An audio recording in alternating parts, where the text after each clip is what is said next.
The test is in 4-part, Part 1, Part 2, Part 3, and Part 4. Now look at Part 1. Part 1. You will hear a conversation between a woman and the librarian. Now you have some time to look at questions 1 to 6.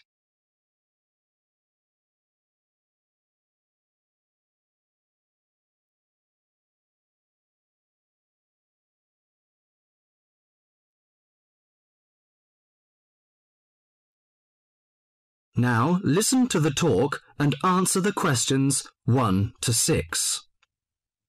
Good morning. Good morning. Can I help you? Yes, I'd like to join the library. We're new to the district, you see. Certainly.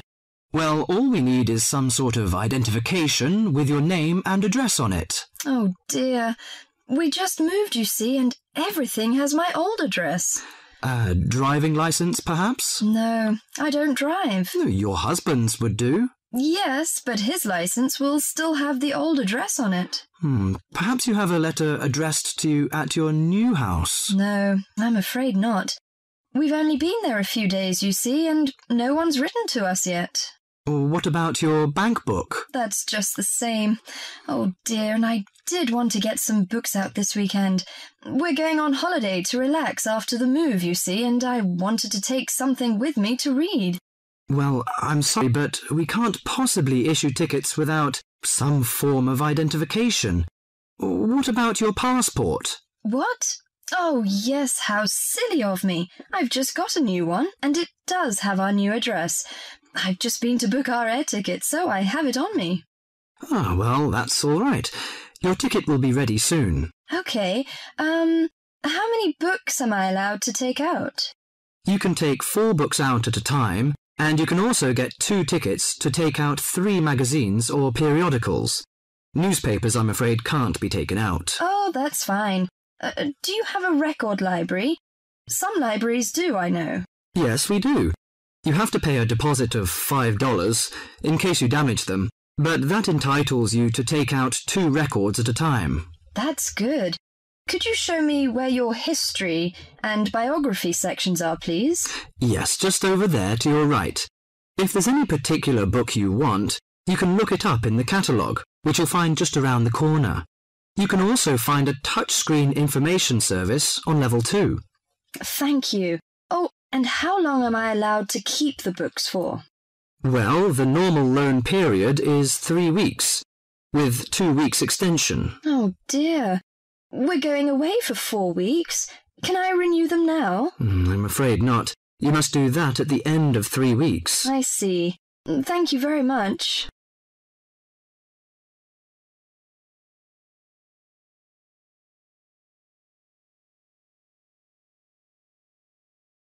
Before the talk continues, you have some time to look at questions 7 to 10.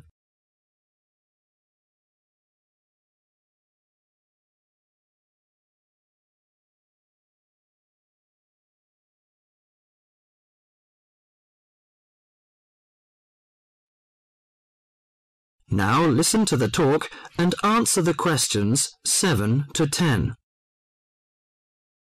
Well, let's go into some details. Your name, please, madam? My name is Barbara. The surname is Cooper.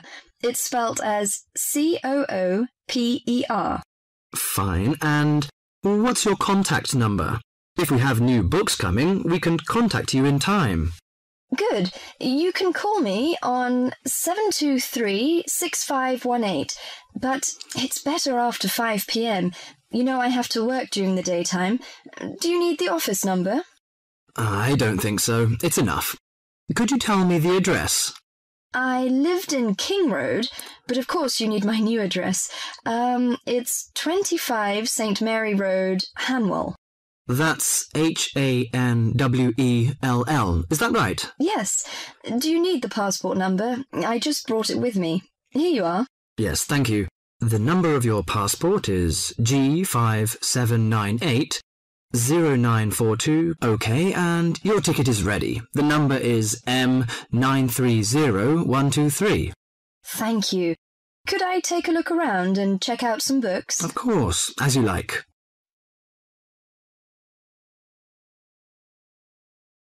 That is the end of part 1. You now have half a minute to check your answers.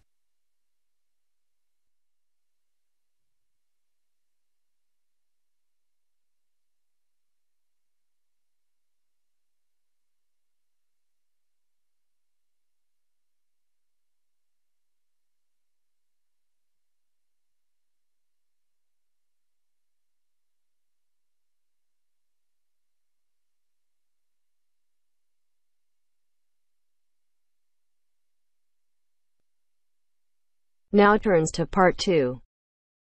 Part 2. You will hear a conversation between an IELTS candidate and an IELTS administrator. First, you have some time to look at questions 11 to 15.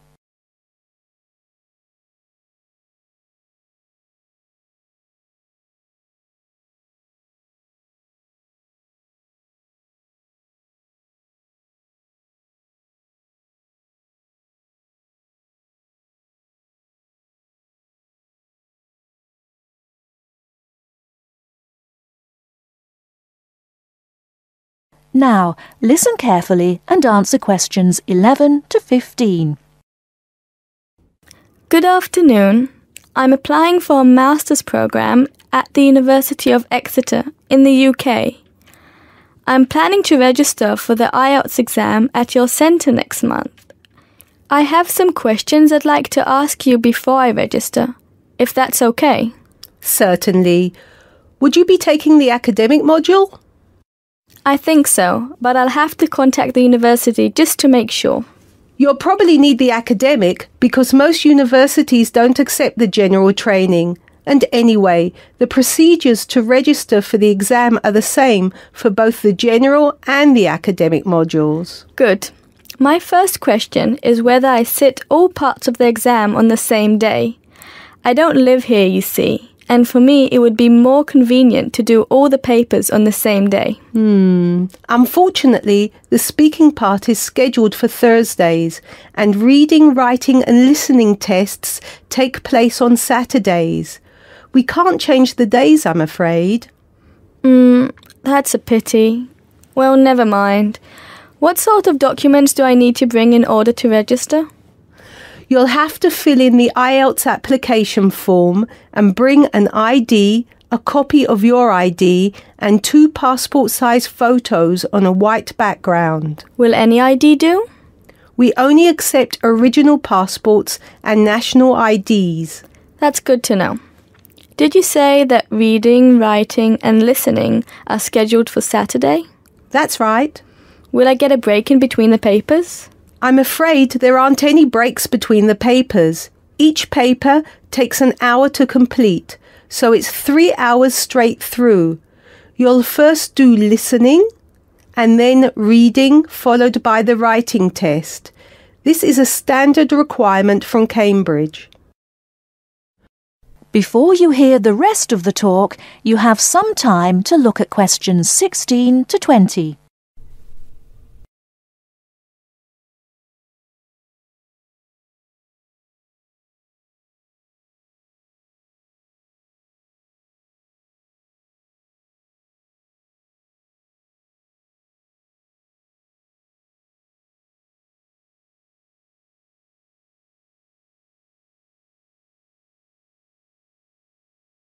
Now listen and answer questions 16 to 20.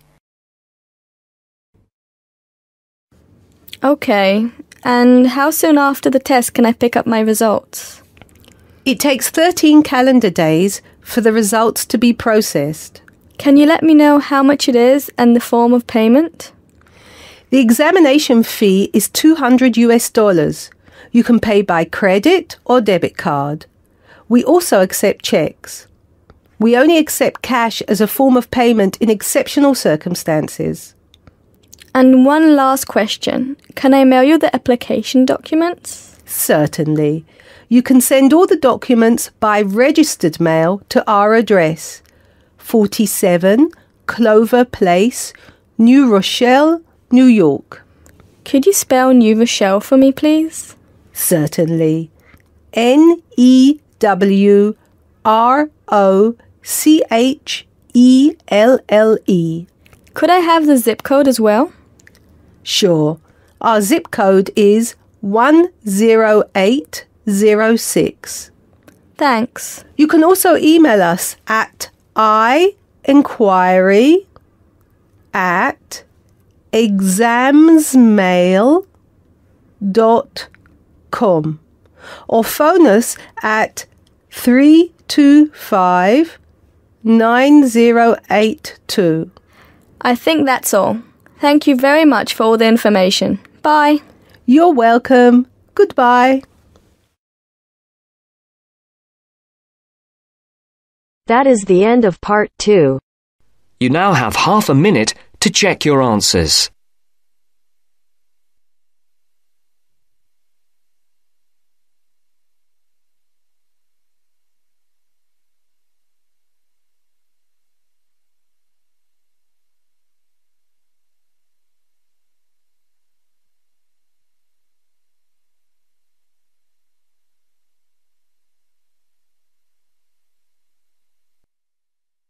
Now turns to part 3. Part 3. Listen to somebody giving a talk about how setting goals can help you achieve more. First, you have some time to look at questions 21 to 24.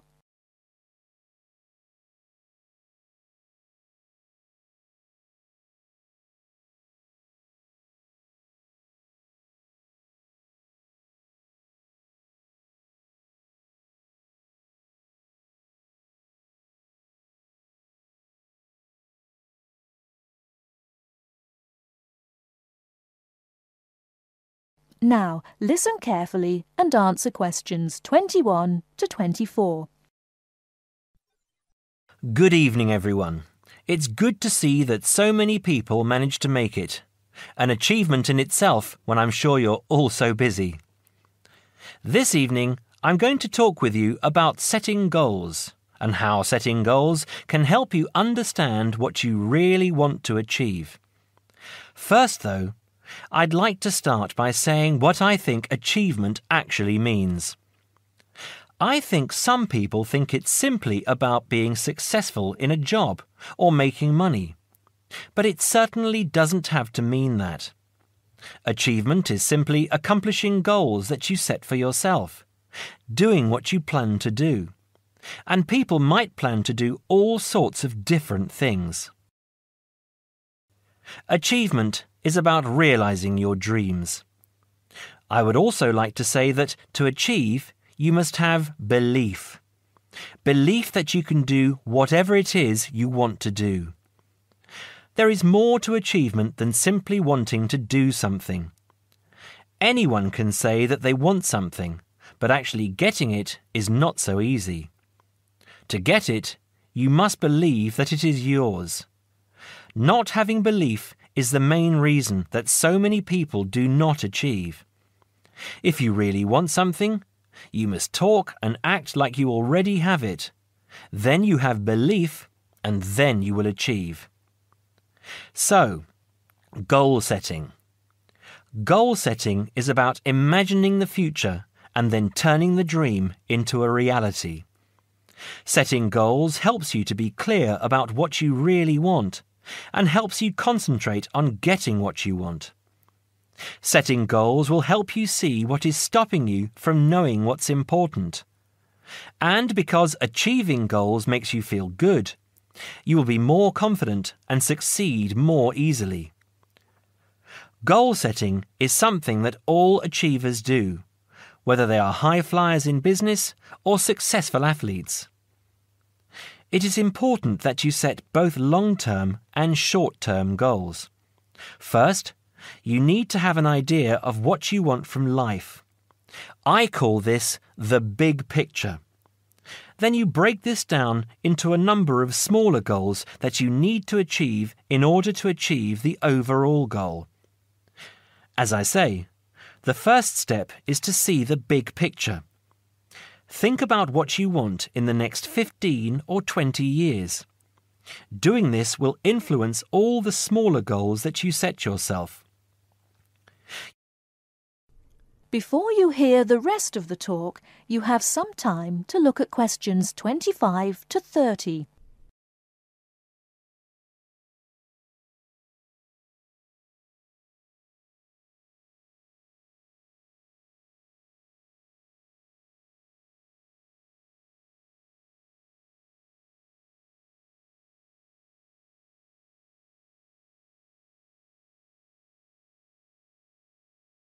Now listen and answer questions 25 to 30. You need to think carefully about different areas of your life and how they influence each other. You should identify the important areas of your life and try to set goals in each of those areas. Here are the areas that most people want to focus on, but remember that everyone is different.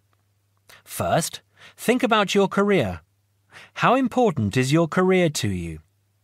Do you want to be a manager or run your own business? Or are you happy working for other people?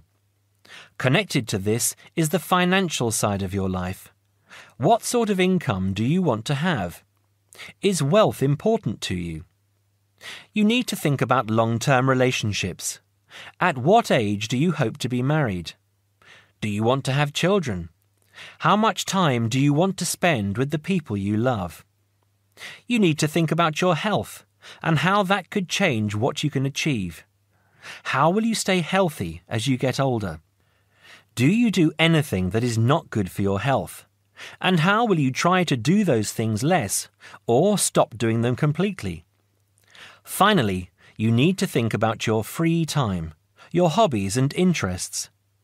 How much time do you want to have to do what you really enjoy? It is difficult to achieve goals in one area if you feel that you don't have the time to do the things that really make you happy. Now, when you have this overall picture, try to set yourself one goal for each area. Make sure the goals are what you really want and not what you think other people want from you. Of course, in life, it is important to make the people around you happy, but you must focus on what you want. Now, I will go on to talk about how to break your lifetime plan down into short-term goals. But first, does anyone have any questions about what I've said so far? That is the end of part 3. You now have half a minute to check your answers.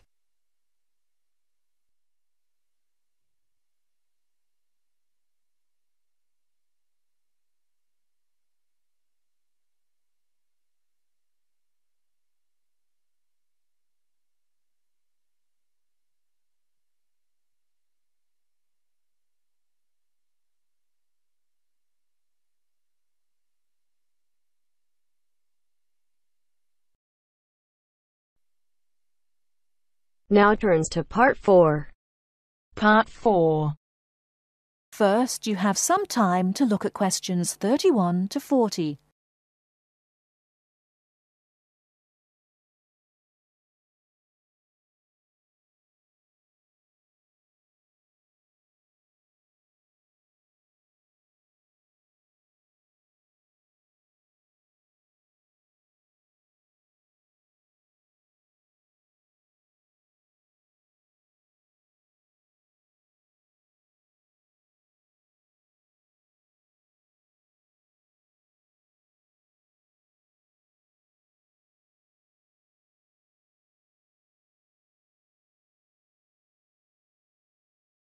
Now listen carefully and answer questions 31 to 40.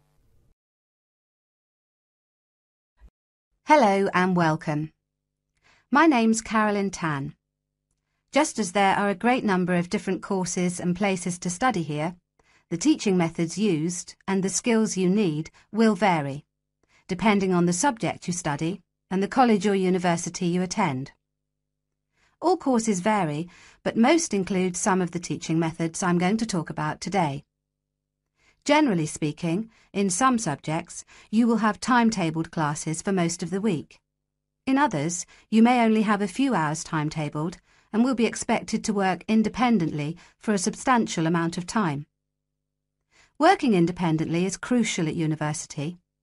I'm going to go over the 3 main types of teaching method you will have here.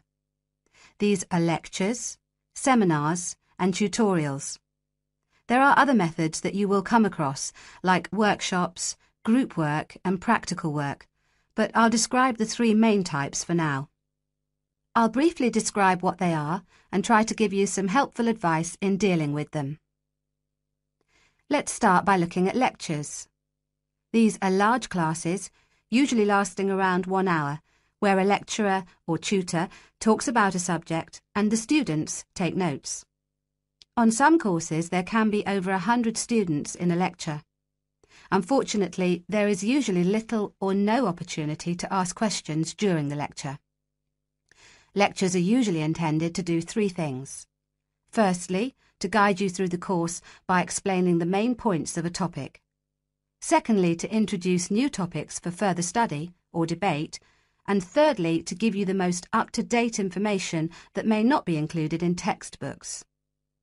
So as you can see, it's essential to go to lectures. Of course, you need to take notes in lectures. Remember, you don't need to write down everything the lecturer says. Try to concentrate on the main points and important details. Most lecturers use stories, examples, and even jokes to illustrate a point. And you shouldn't write these down. When you take notes in lectures, abbreviations and symbols for common words and terms can help you write faster. If there is something you don't understand, make a note to ask after the lecture or in a tutorial. Most students try to write up their notes after a lecture. It's a good idea to try to be organised. Keep your notes from your lectures in order in a file, but don't just file the notes away until your exams. Read through them regularly, as this will help you with your revision. It's really important to go over your lectures. As an international student, the lecturer will recognise that you may need more help in lectures and that you may want to record the lecture on a digital recorder. If you do want to do this, ask the lecturer's permission first. They will usually agree. Finally, don't worry if you find it difficult to understand the lecturer at first. This will get easier as you get used to their style and as your English improves. OK, that's enough about lectures. Let's have a look at seminars now. Seminars are smaller classes where students and a tutor discuss a topic, and they often last about the same time, if not longer than lectures.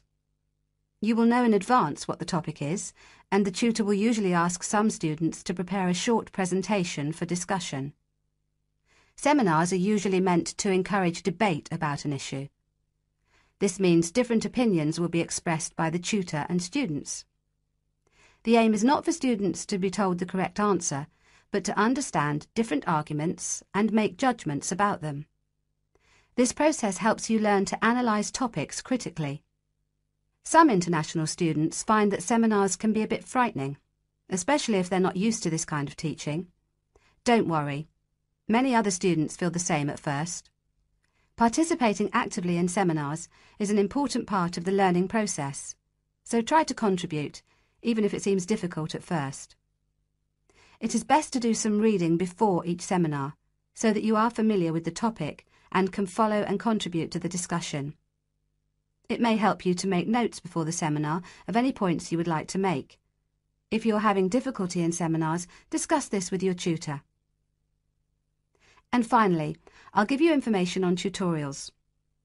Tutorials are meetings between a tutor and an individual student or small group of students.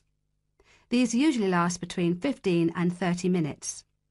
In a tutorial, the tutor will give you advice and guidance on a piece of work you are doing or a piece of work you have completed, or even a problem you may be having with a topic or with study methods. You should try to ask questions during tutorials about your work or about topics raised in lectures and seminars. Well, that's all for teaching methods. I'll go on now to talk about the different kinds of examination. That is the end of part 4. You now have half a minute to check your answers.